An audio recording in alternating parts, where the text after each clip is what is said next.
বন্ধুরা, আপনারা সবাই দেখেছেন হয়তো যখন আমরা মন দিয়ে ঈশ্বরের পুজো করি তখন আমাদের চোখ দিয়ে অনেক সময় জল বেরিয়ে আসে বা আমরা কেঁদে ফেলি। আপনারা কি জানেন এই সময় যদি আমরা ঈশ্বরের কাছে আমাদের মনের ইচ্ছা প্রকাশ করি তাহলে কি ঘটবে? বন্ধুরা, আপনারা শুনলে হয়তো অবাক হবেন যে ঈশ্বরের সামনে পুজো করার সময় চোখে জল আসা কোনো সাধারণ ব্যাপার নয়। বন্ধুরা, আপনারা কি জানেন যে প্রত্যেকটা মানুষের জন্মের সময় তার সঙ্গে কোনো দেবদেবীর আশীর্বাদ থাকে? আমরা সেটা জানি না। এই বন্ধুরা, আমরা আজকের ভিডিওতে জানবো যে কোন অজানা শক্তি আপনার মধ্যে রয়েছে।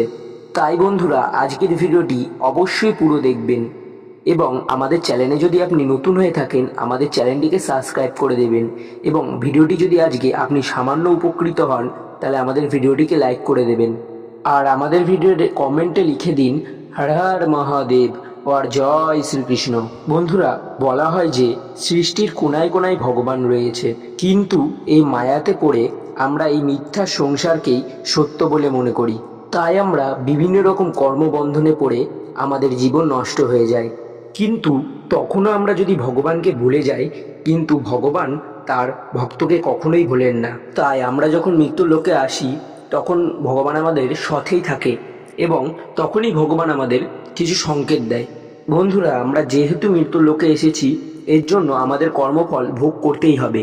স্বয়ং ভগবানকেও মৃত্যুলোকে আসার জন্য কর্মফল ভোগ করতে হয়েছিল।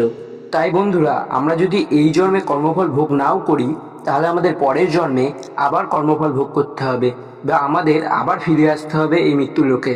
কিন্তু সেই জন্মেও ভগবান সেই ভক্তের সাথেই থাকে এবং ভক্তকে কিছু না কিছু সংকেত দিয়েই থাকে সেই ভগবান। তাই যখনই মনে হবে আপনি একা, তখন এই সংকেতগুলি আপনি পান কিনা সেটা দেখবেন।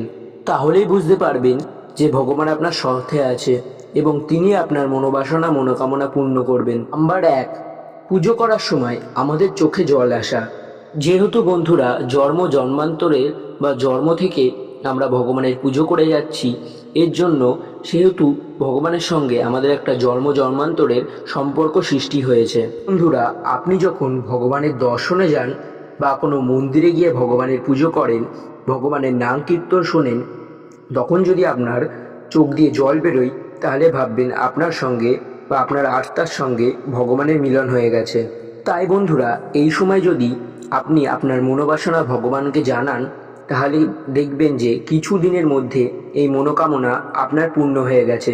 তাই অবশ্যই যখন আপনার চোখ দিয়ে জল বেরোবে ভগবানের পূজা করার সময় বা দর্শন করার সময় অবশ্যই একটি মনোকামনা করবেন বা একটি ইচ্ছা প্রকাশ করবেন, কিন্তু অবশ্যই জেনে বুঝে কোনো বাজে কাজ করবেন না। অবশ্যই মনে দয়া মায়া রাখবেন। নাম্বার 2, প্রদীপের আলো বেড়ে যাওয়া। বন্ধুরা, প্রদীপের আগুন বা প্রদীপের শিখা হলো পঞ্চতত্ত্বের মধ্যে একটি। বন্ধুরা, তাই এর মধ্যে ভগবান শিবের বাস। তাই বন্ধুরা, পুজো করার সময় যদি আপনার প্রদীপের শিখা আপনি বেড়ে যায় তাহলে আপনি বুঝবেন যে আপনার ভালো দিন বা শুভ দিন সামনে আছে, খুব তাড়াতাড়ি আসতে চলেছে। নাম্বার 3, বন্ধুরা, আপনি যখন পুজো করছেন তখন যদি আপনার গা হঠাৎ শিরিয়ে ওঠে বা আপনার যদি সব লোম দাঁড়িয়ে যায় তাহলে ভাববেন যে আপনার আশেপাশে কোনো দেবদেবী রয়েছেন। 4, বন্ধুরা, যখন আপনি পুজো করছেন তখন যদি দেখেন যে ভগবান আপনাকে দেখে হাসছেন বা আপনার দিকেই তাকিয়ে রয়েছেন তাহলে ভাববেন যে ভগবান আপনার পূজায় খুবই প্রসন্ন হয়েছেন। তাও বন্ধুরা, যদি আপনার স্বপ্নে দেবদেবী আসেন এবং আপনার স্বপ্নে দেবদেবী দেখা দেয় তাহলে আপনি খুবই ভাগ্যশালী একটি মানুষ বলে মনে করবেন।